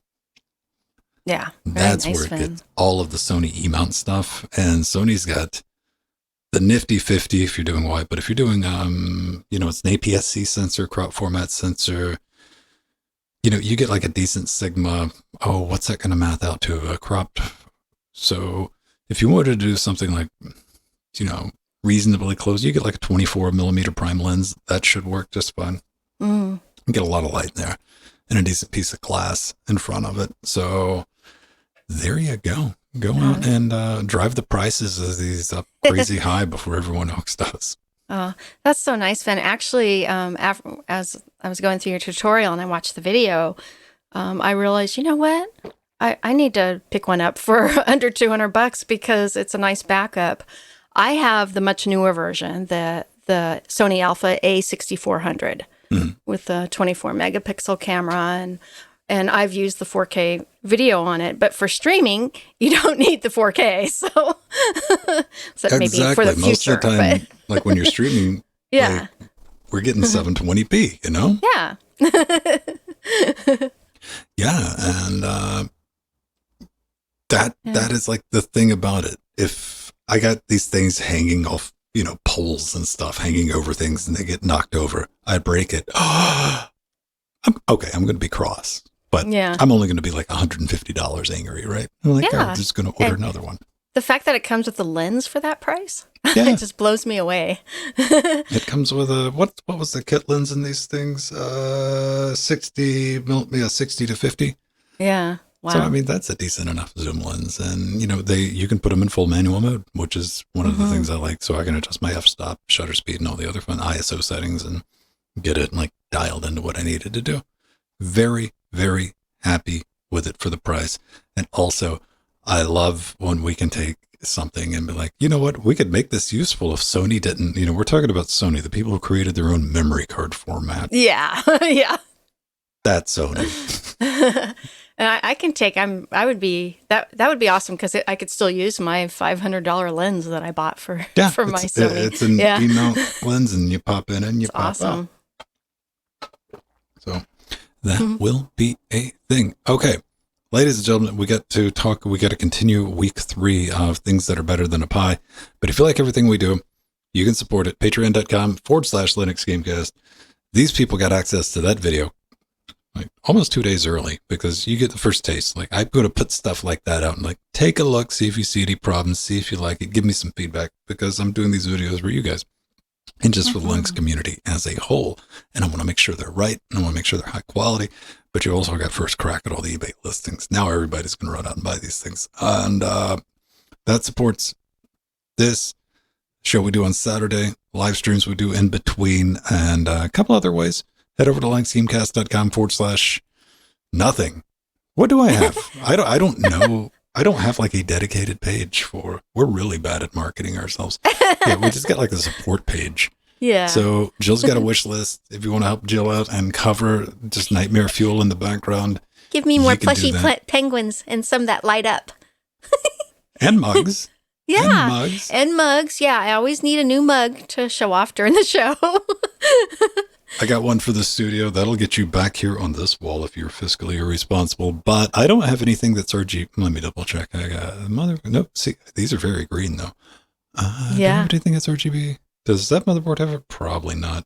Nope. Yeah. I have a $500 keyboard on mine, so there you go. Oh, there you go. That'll have RGB, of course. No, but it's got a jog dial. Oh, nice. Yes. If I spent $500 on a keyboard and it had RGB, I would be I'd be so angry. Ben doesn't like unicorn vomit. No, I don't. But he has it on in his background. Go figure. That's You got red RGB. Jill, I have like the tracks in Reaper set to RGB. Yeah. Here, Not even joking. You can't even see. You can kind of see them over here. That's like red, green, and blue. See, that's the difference, Jill. You play around with your lighting. I don't. Yes, I do. I just turned on my pink one. I mean, what? You want to play this game? I mean, there. Now I'm pink. Yay! Good, Ben. This is cool.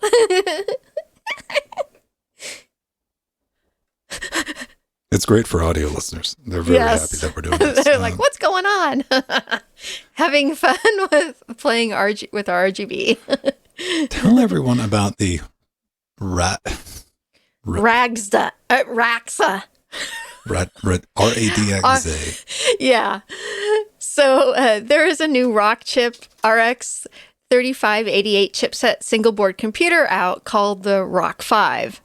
It actually claims to be the first SBC to support 8K at 60. Wow, that's honestly quite incredible for a little baby computer.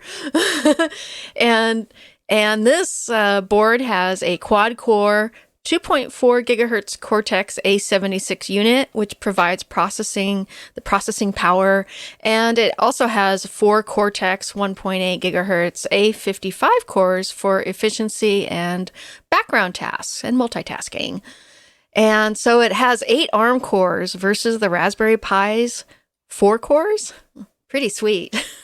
And it's got an ARM Mali G610 MC4 GPU.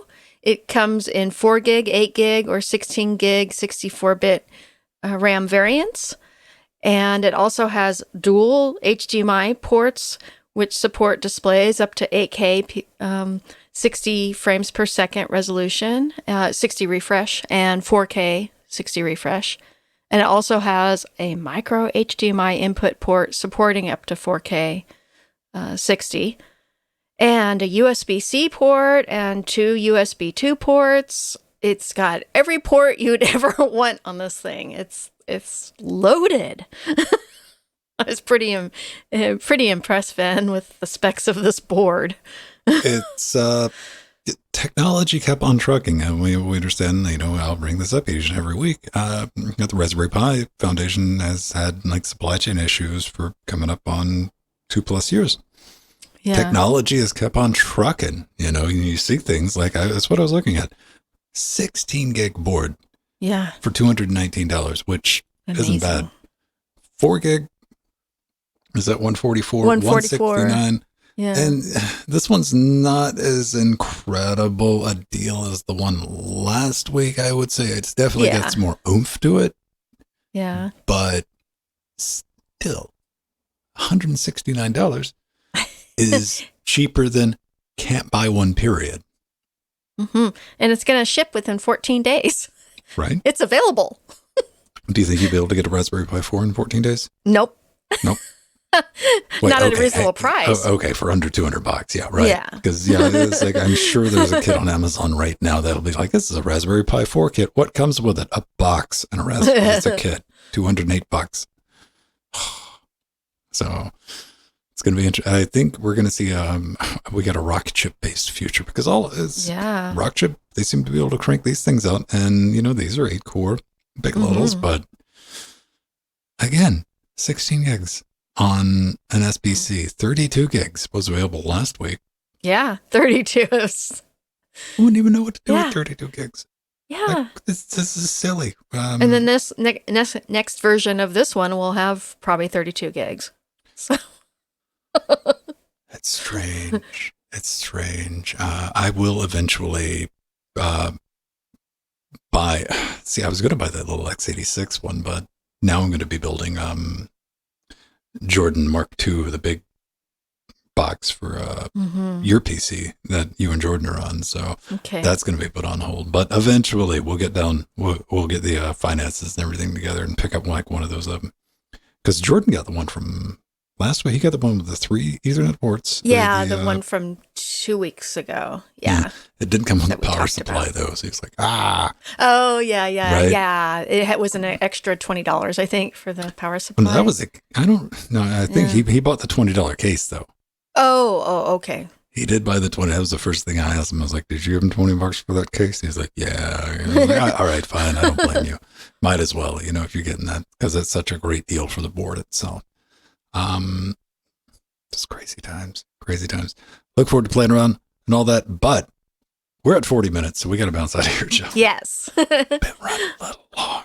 Yeah. We're going to roll some credits. Thanks for showing up, listening to us, watching us live, however you consume our nonsense, but we will see you next week. Until then, let's have some credits. Aw, we love you all. And thank you, Techno Druid, for the follow, as well as the Quirky Turtle for the follow. Thank you very much. And we got our advisors, Omegas and Artherin. Artherin's in the house right now in chat. Our executive producers, Barbrandt, Scott M, Atomic, Mike, Empty. Our Chicago people from Patreon, Abstraction. Our Sea Monsters. Too many of them for me to come on, name man. It's like a Trek Media map. You just get better every week. Yeah. Yes. And that one I just can't read. I need to take a screenshot so I can read all our wonderful patrons. You know what? Let's confuse people with the thumbnail. We're both so pink. Yes.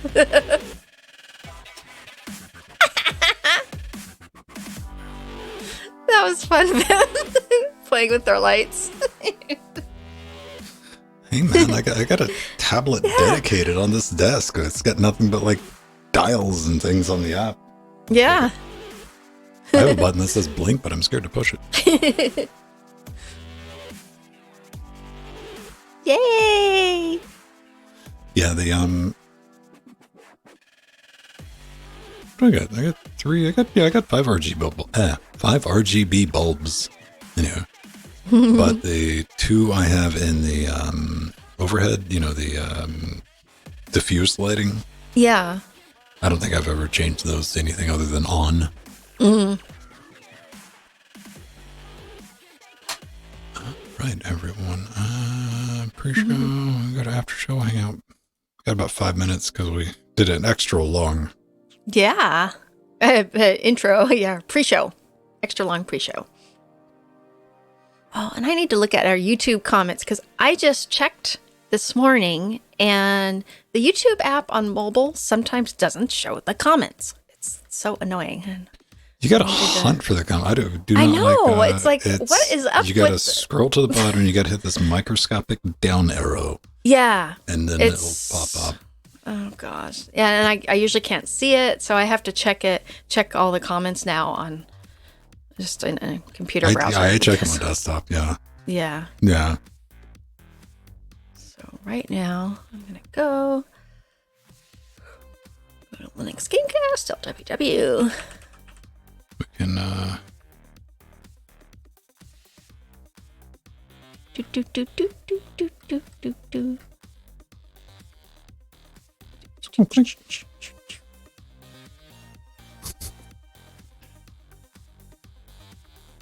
Let's see.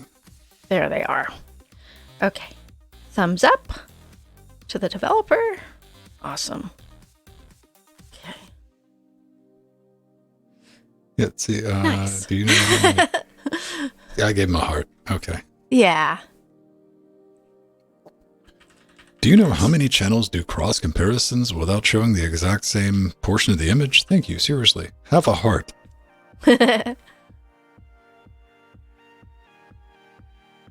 Mm-hmm.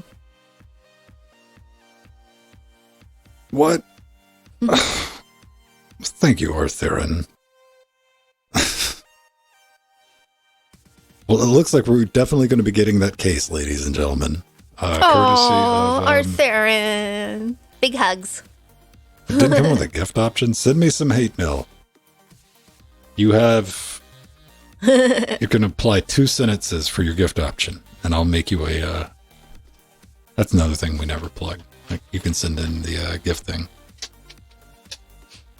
And I'll read the it out. in-win cases are, they're hit and miss. Some are better than others. They're often really, really thin, but they're usually, they have all the bells and whistles inside, but they're just not always made the best. But some models, I have like 6 different in-win cases, and some are really, really good, and some are kind of lame. So it's like, but that looks like a nice one. Box. Yeah. The TNB 9000. Yeah. But that one, I have a feeling will probably be nicer because it's so unique and it's made for commercial purposes and whatnot. So hopefully that's what it's for. Yeah. The main reason I didn't pick in one for any other reasons, like that one comes with a power supply. Yeah. For like $90. I'm like, that's a good deal. So it's perfect for you. There we go. It's practically done now that we have the case. That's so nice, Artherin. That's evil, Big Artherin. hugs. Now that I got a case, now I got to... That's like one of the reasons I'm worried about the 128 gigs of RAM actually showing up and being 128 gigs of RAM, because then I'm like, well, I got to build the rest of it now. So, no, man, thanks for that. It's awesome. Woohoo, Artherin. Aw. Ballin'. Got the big fancy case. You know what? I've never put together an ATX mini. Anything. It's me we're talking about. So, like, that'll be an experience. Again, it'll be fun to live stream doing that, because I have no idea small form factor or anything. I build the biggest, widest, chunkiest thing. Yeah. I've done lots of mini ITX cases, and not fun, but I have done it. Yeah, Sarah brought one that she had built with like the video card. I mean, it was, a thermal note box. It was a bread box size thing with a full size video card in it. And it was like, can you help me change the... I'm like, get that thing out of here. I didn't even entertain this thought. I'm like, I will have nothing to do with this. Oh, which I was being serious, because I'm like, I'm not taking apart the Hellraiser box to try to change RAM out. Yeah. I really like some of the new mini ITX form factors for ATX, for that matter, are the vertical ones where you can mount the GPU vertically. Those are really cool. I still need to get one of those cases and play around with it, because a lot of the tech tubers have those. And that looks sweet. That's very space efficient. Yeah, I just like obelisk, tall obelisk. the Corsair 7. I think it's a 750D. Mm-hmm. This is the one. Yeah, no, 7000D is like, this is what Jackbox is in right here. This guy. Yeah. Which, Corsair Beast. You know, it's big. It's wait. Did I get the? Was it 7000? No, this is a little baby one. Where's the one I have? You have the wider one. Yep. Well, I mean, it's full tower. I'm looking. Is it the 5000D? Where's Jordan when I need him? I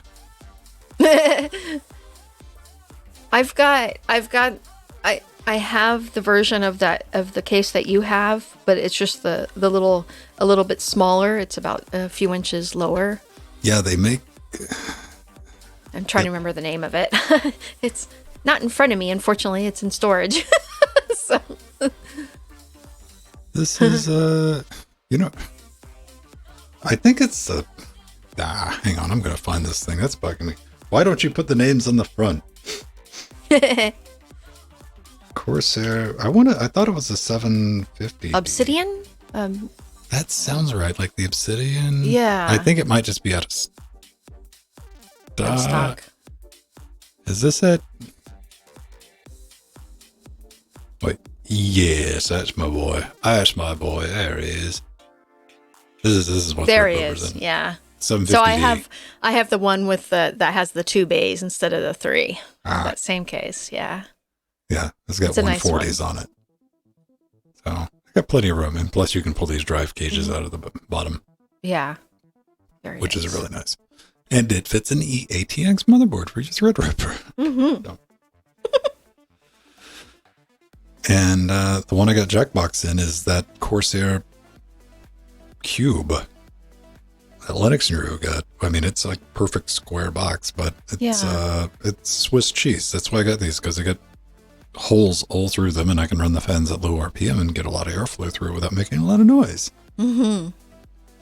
That's perfect. The cube form factor is nice. My mini ITX is a little cube, and the airflow is really good in that. This one's like that, but imagine a full-size cube. Yeah, full size, yeah. It's like I would have no issues like sitting down on it. Yeah. And it's like extra cubey, extra wide, because it's got that partition where you put all of the power supply and everything on the other side of the case, and it's got like a wall between it. So the only thing you see on this side, if you wanted to, I don't know, put a ginormous cube on your desk, like I'm sure somebody has done, or you wouldn't have any cables sullying the view of your motherboard with the power supply. It does look weird if you've ever seen the inside shot of that, because it's just the motherboard and there's no power supplies or drives around it. But it's full of holes. Yeah. And it's got 140 millimeter fans on it, which made me happy. So. Oh, man. So we're going to, step 1 is complete. Thanks to Arthur. And step 1 of building the exact opposite of what I just got done talking about. Yeah. Super thin, compact. I'm going to cut. Oh, dude, check this out. Mm-hmm. I was case shopping at my own house, as some people do. Yes. I don't remember all the cases I have. Yeah, I'm in the same boat. So I'm downstairs in the basement and I'm looking around. I'm like, because for whatever reason, I got like, the 90s, those like white box cases. Yeah. I got tons and tons of those. I don't know how. I don't know where they came from. Huh. I just have them. With like the purple buttons on them and stuff like that. It's like the generic box that you would buy to build a PC for, a friend. And I was like, but I know I got some other decent cases down there. And I found one that I don't know how old it was. At least like 10 years old. Yeah, 10 years old.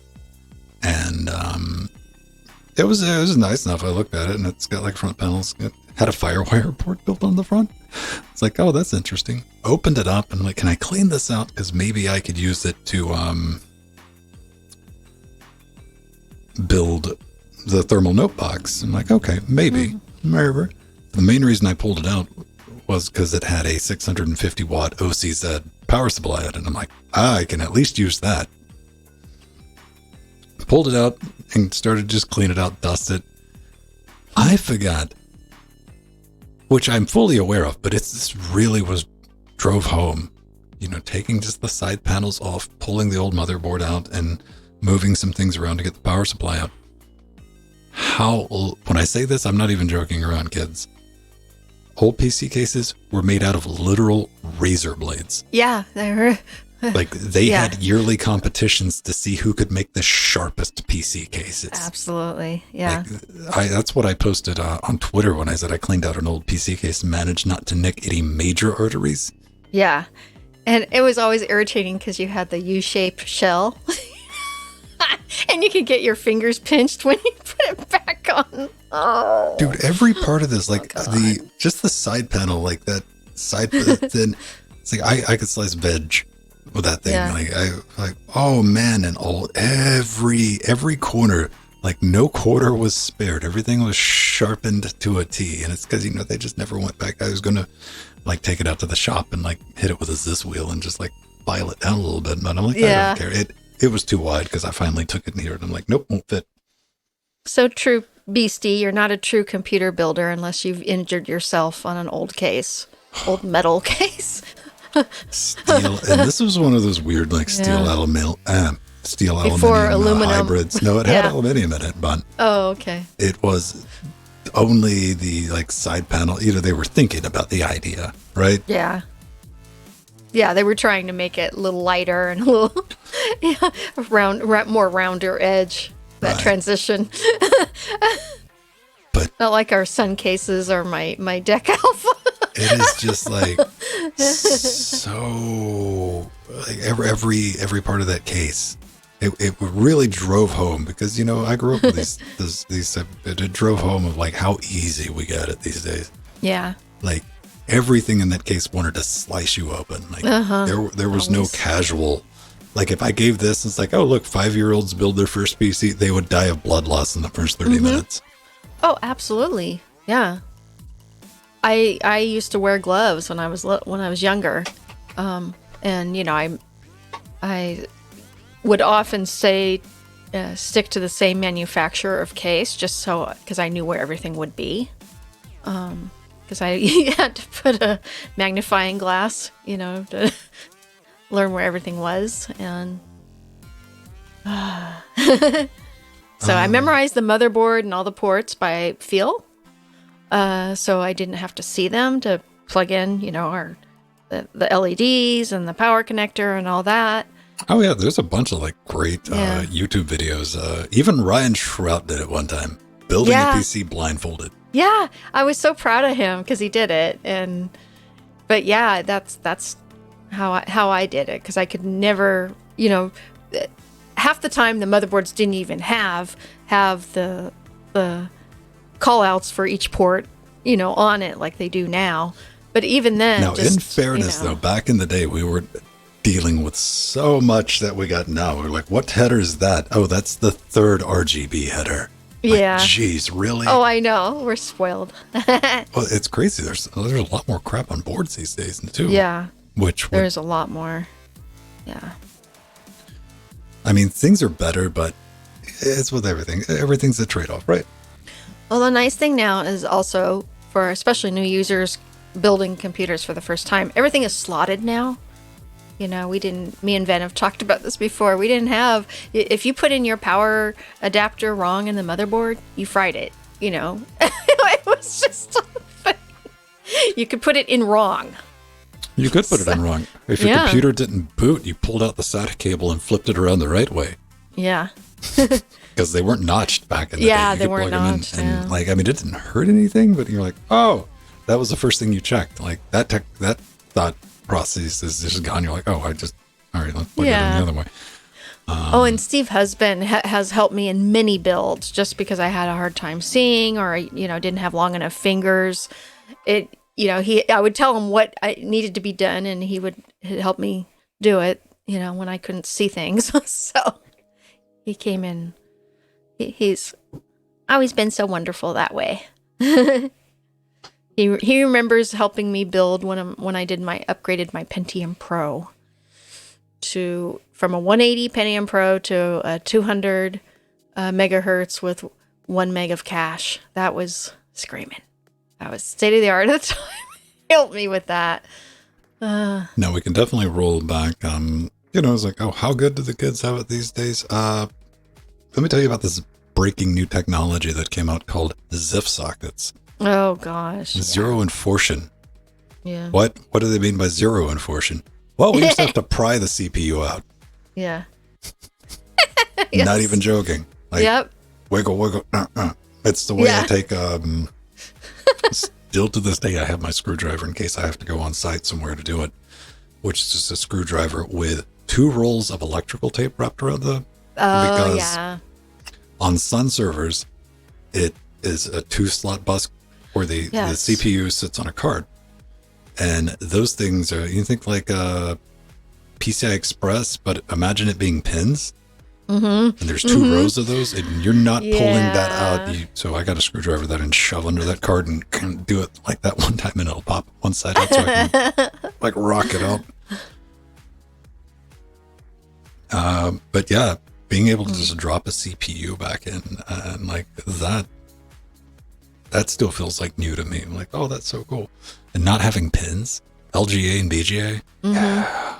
I'm so glad AMD went to that with the new CPUs. Yeah, it's so funny because it took me a bit. I wasn't used to it, and then I've used processors with that were that way before, but I'd never bought any. I'm not an AMD fanboy or anything like that, but it's like if I had to pick a soulless corporation, AMD's always had like the nice value thing, except for the bulldozer. If we pretend the entire bulldozer general, but I still bought bulldozer because I wanted to stick with AMD. So I'd never had, because Intel CPUs have been pinless for quite some time now. Mm-hmm. And the first one that I'd ever dealt with was the Threadripper when I built the Threadripper system. Oh, yeah. Which had its own thing. When you crack open and you see that socket with 1,000+ pins on it for the Threadripper, and then all the warnings and stuff. Then you get like a specialized torque wrench on top of that, where you got to click everything in place. That was nerve-wracking. But it worked. Yeah, nerve-wracking. So. Yeah. There are benefits for the CPU manufacturer, but imagine being the motherboard manufacturers now, because they loved it. They're so much more things to go wrong, and all those pins, man. Yeah, I know. It just didn't work, and you get it back, and all the pins are smashed on the motherboard. And you can't straighten that out. You could straighten pins out on a CPU to an extent. Yeah. The old credit card trick. Credit cards work. Yeah. Then, you go look at the pin density on like a 486. Like, it was easy back in the day, man. You were like, you could probably just straighten one out.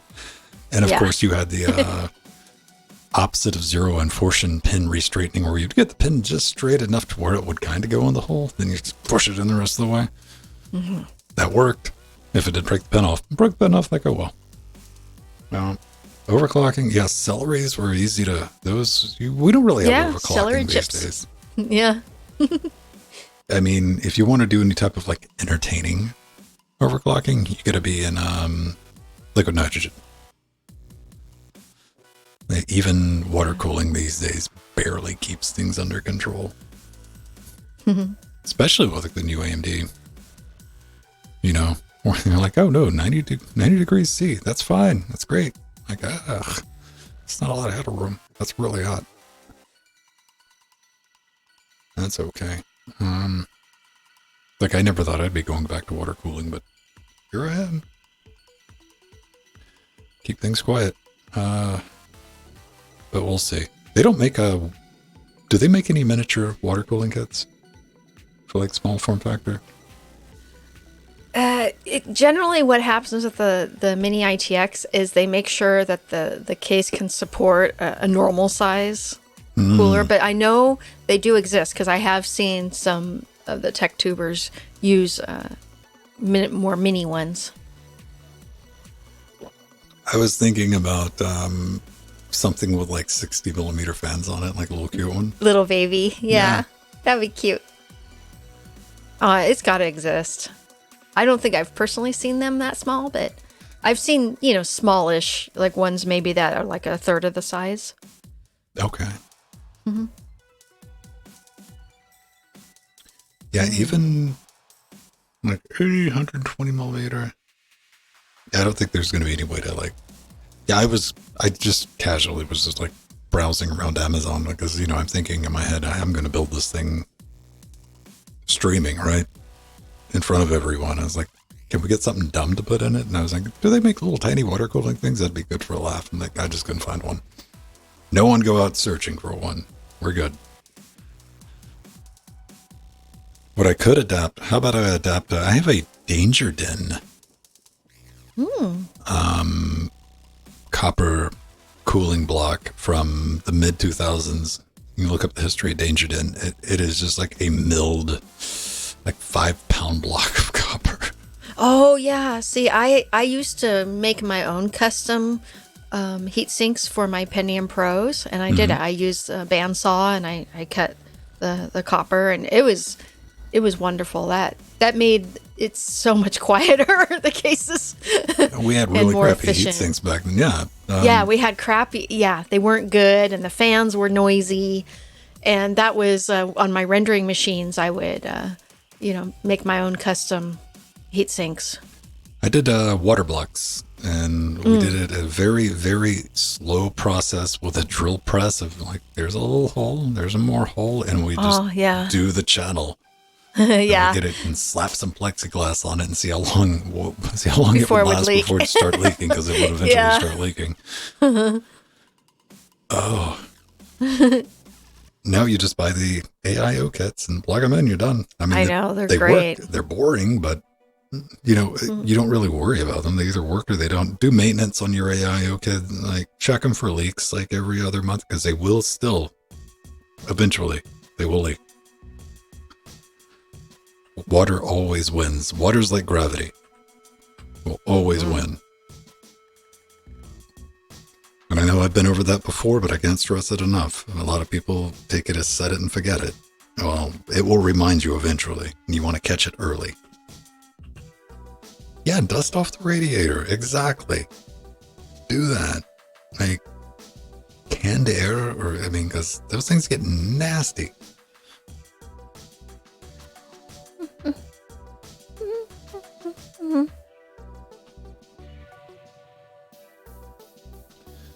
I'm looking at little AIOs on Amazon, trying to find a smaller one. Most of them still have the larger fans in them. See, somebody beat me to it. Such a thing as an 80 millimeter AI. Yeah. What do you have to say, unwise Panzer of the Lake? They have a 92? Yeah, I want something. How about 60? 60 would actually fit in that case. Yeah, these are all 120s or higher. I might have. This is going to be like look at this little guy. Ooh, only $52. That's like, what Arthurian was saying for Raspberry Pis and cases. 16 by 3. Okay, so they make a slew of. There they go. I see. What are the details? Fins per inch, fan size 60 millimeter, thickness 39 to 40. See, we're just going to pretend I didn't look at that side, because then I'd have to actually build something like that. Yeah, that's awesome. Yay, Finn, we found one. So they do exist. So you can't get 60 millimeter. There's a way to water cool a business PC. And I'm not going to do it, so don't even think about it. Yeah, if you put one of those on a Raspberry Pi, it should be running at ambient then. Yeah. A thimble full of water should be enough to cool Well, I don't know. I mean, that my Pi 4 gets pretty warm doing nothing. All right, everyone. I need to go do the work part of this and turn everything into one of those internet talkie shows. Get a little heatsink. See, did they make... Well, then a regular... Hey, shut up, Beastwick. My brain's already working on that. I'm like, can I get a pump? All right, I can get a pump. I know I can get a small inline pump. I'm not water cooling this thing. Oh, hi, Oxford Coma. I see you in there, listening to audio. Watching the audio. Yeah.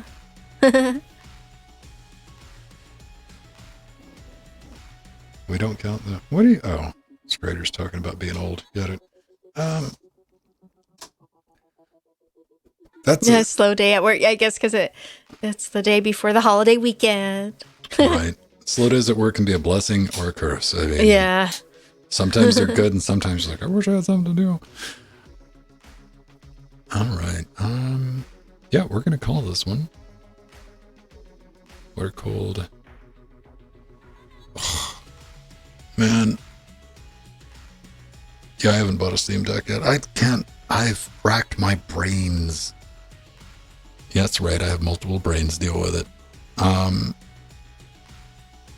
About a use case or like a video or something I could get out of a Steam Deck that hasn't already been done to my satisfaction. I just can't find anything.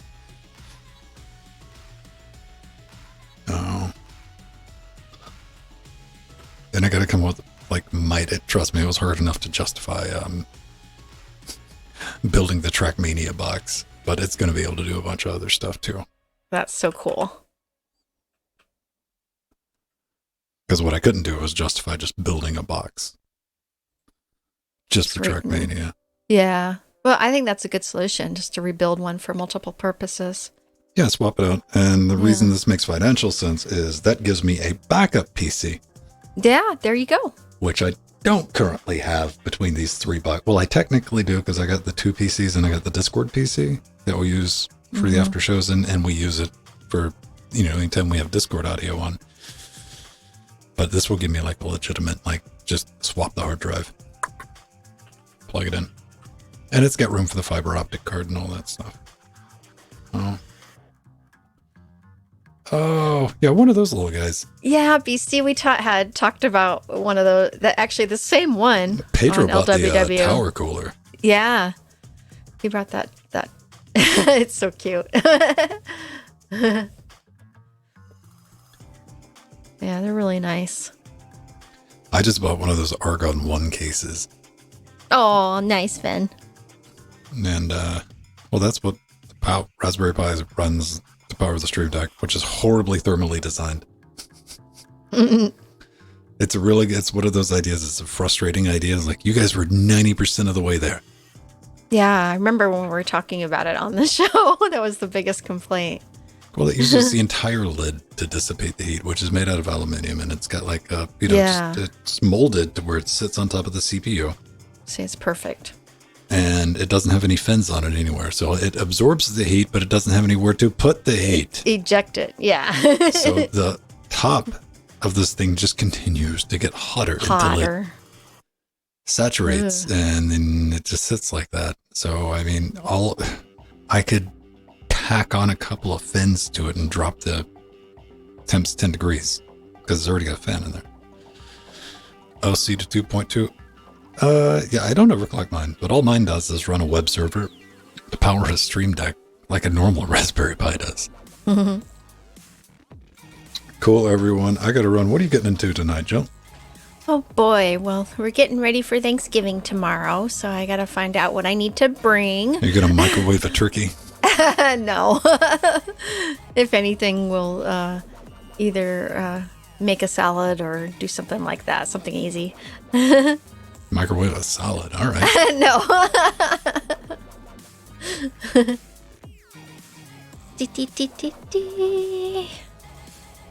Yeah. Mm-hmm. Yeah, see, nobody's going to bug me about the Thanksgiving thing, so I don't know. Yeah, happy Turkey Day if you want to. Thank you, Beastie. happy Turkey Day to you too. Do you know what almost was the national celebratory dish for the United States instead of turkey? Ham? Oh no, even more delicious. Eel. Oh yeah, okay. Because they were by the ocean, yes. Eel's good. Holiday eel. Ooh. Love you, Art Darren and Beastie and Oxford Coma and Steve Husband and my brother Jelly Bean. Artharian and Voo. All right, beautiful people. Bye-bye.